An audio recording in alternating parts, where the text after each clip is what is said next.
What's up everyone, Technic here. In today's video I will be talking a little bit about the SD2Vita.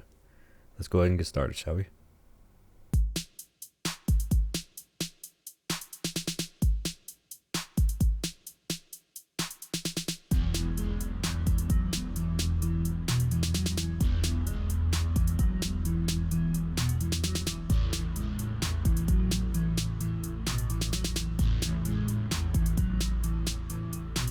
I wanted to make this part of the video specifically to put it in perspective on why you definitely should be using an SD2Vita as opposed to going to try to find a Sony official memory card.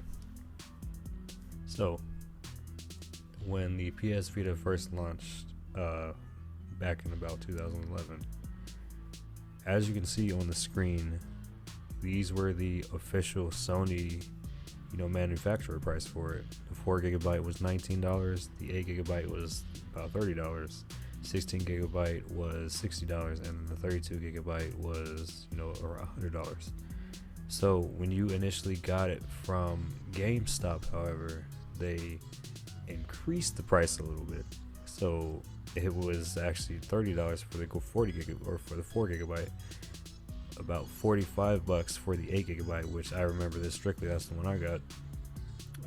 About $70 for the 16GB, and a whopping $120 for the 32GB. Now, looking at these prices now, especially back then, that is kind of crazy. Paying for a, not only is it a proprietary memory card, when I say proprietary memory card, I mean this memory card only works for this device and this device only. This was kind of why the PS Vita did not have a lot of great sales when it came to America. However, in Japan, the PS Vita was definitely thriving. It is actually still thriving to this day. And America is thriving a little bit more because you can install custom firmware on it now and everything. But I just wanted to put it in perspective of the prices. Now, let's say if I were to go to Amazon and look up a micro SD card, specifically SanDisk, and I am a big pusher of SanDisk micro SD cards. I believe they have the greatest micro SD cards. I've been using them for years, and mind you, this is not sponsored at all. This is like me personally using their micro SD cards to install custom firmware on PS Vitas to make sure people had extra storage and everything. I will always push SanDisk because they have always been extremely reliable and little to no errors whatsoever when it came to saving storage. So when I hear most people having errors in their storage and everything, I usually try to ask them, like, what kind of, if you have SD2Vita, what kind of micro SD card are you using? If I don't hear SanDisk, I'm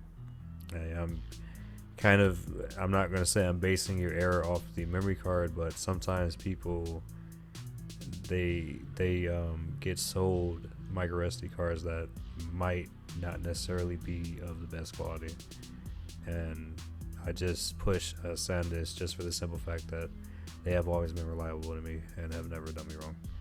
But that being said, I just want to put it in perspective.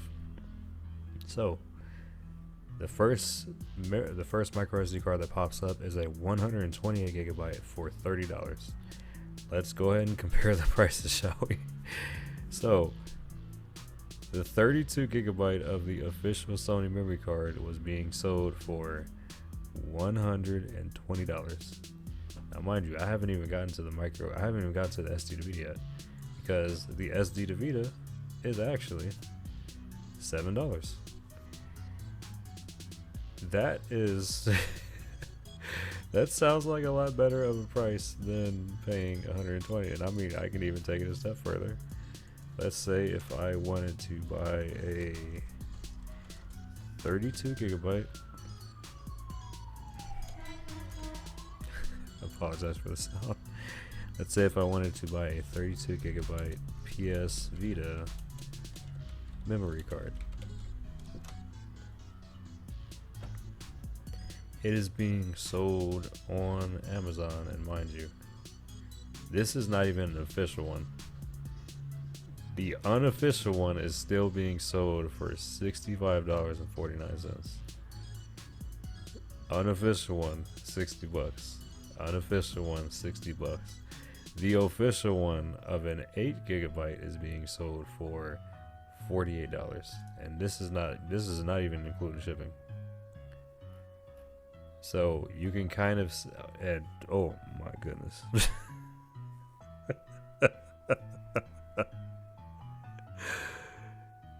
There is, wow. Okay, so I'm going to consider that a joke. We're just going to go ahead and scroll up from that, because there's no way. There is no way at all. I refuse to believe that one. So if you can understand where I'm coming from on this now, I mean, let's say if I wanted to, you know what, some people want a, say like a 500 gigabyte or 512 rather. Let's say if you just wanted to get a really nice one, a 512 gigabyte, and I'm talking about this is the good one. This has the fast transfer speed and all that. For a 512 gigabyte one, that's still $70. And that being said, you just have to spend $7 more on that. But I mean, usually I would just go for a standard 200 gigabyte. This one is actually on sale right now for $33. And again, if you just wanted to get the 120 gigabyte, that's still only $30. If you just wanted, let's say if you just wanted to get a 64 gigabyte one, 64 gigabyte is $15. So for the price of, basically the price of a 4 gigabyte official Sony memory card, you would be able to essentially double the memory of what the official Sony memory card would have made for still less of a price than what you would be paying for a 4 gigabyte official memory card. So do you kind of understand where I'm coming from on this now? This is kind of why the SD2Vita is important in itself, because this right here is absolutely not okay.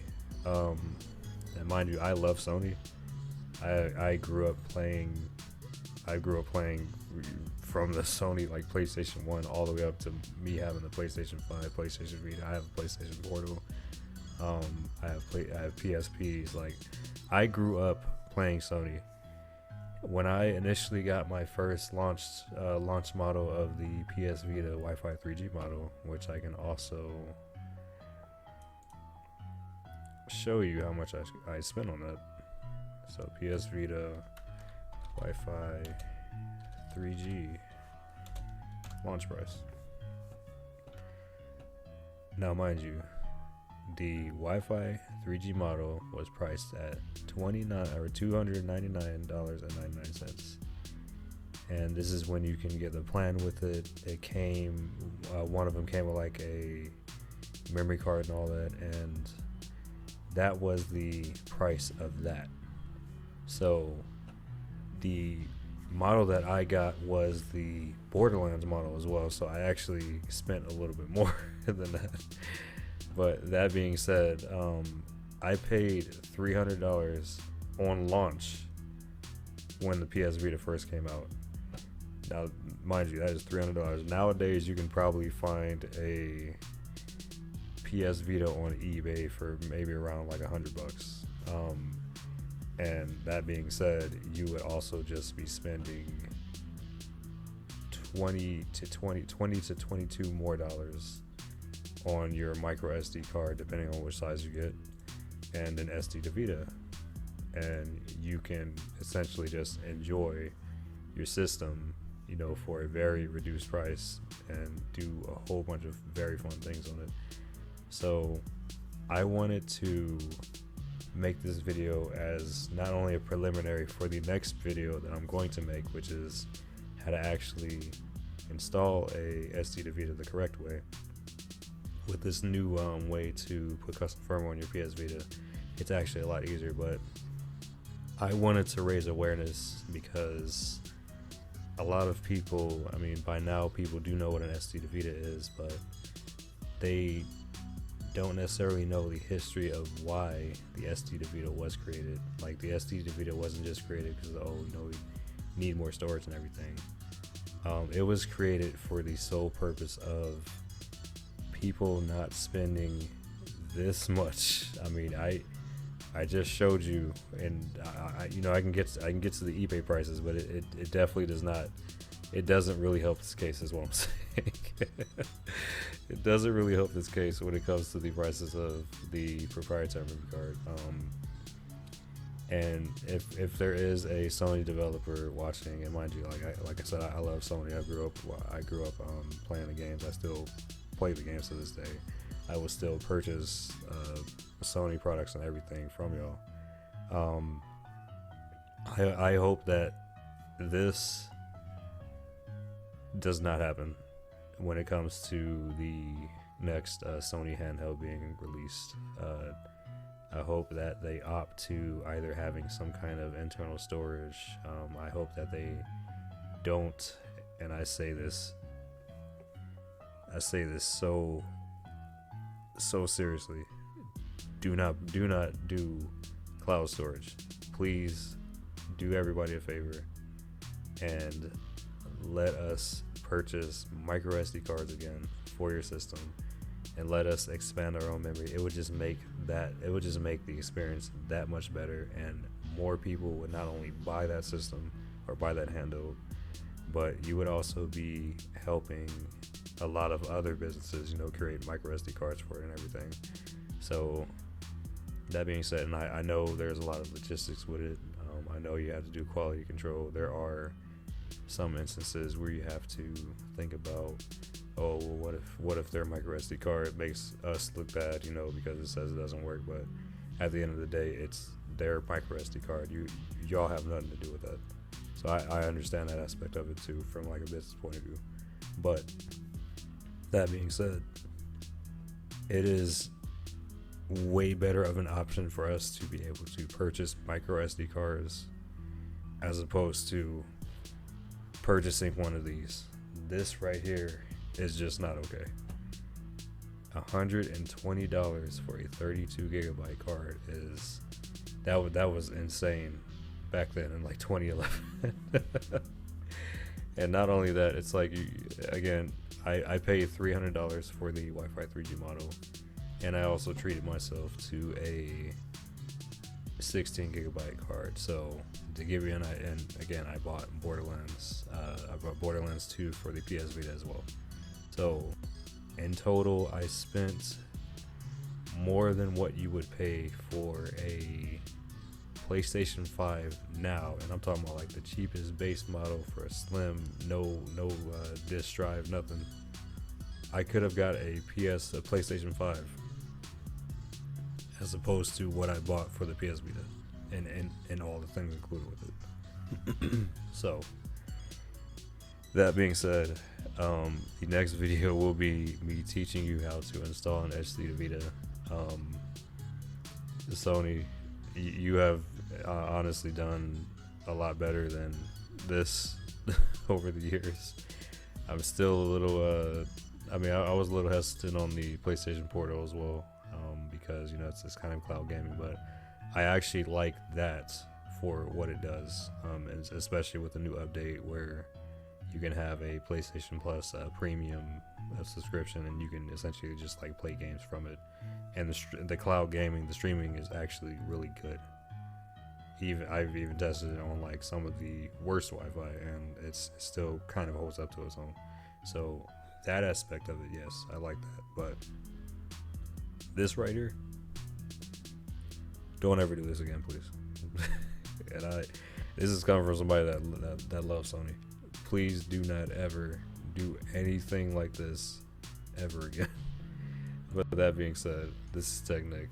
Thank y'all for watching. I hope y'all also enjoyed my little rant on these micro SD cards, and these official Sony movie cards, because y'all have to admit this is pretty silly. But I will see y'all in the next video. Thank y'all for watching.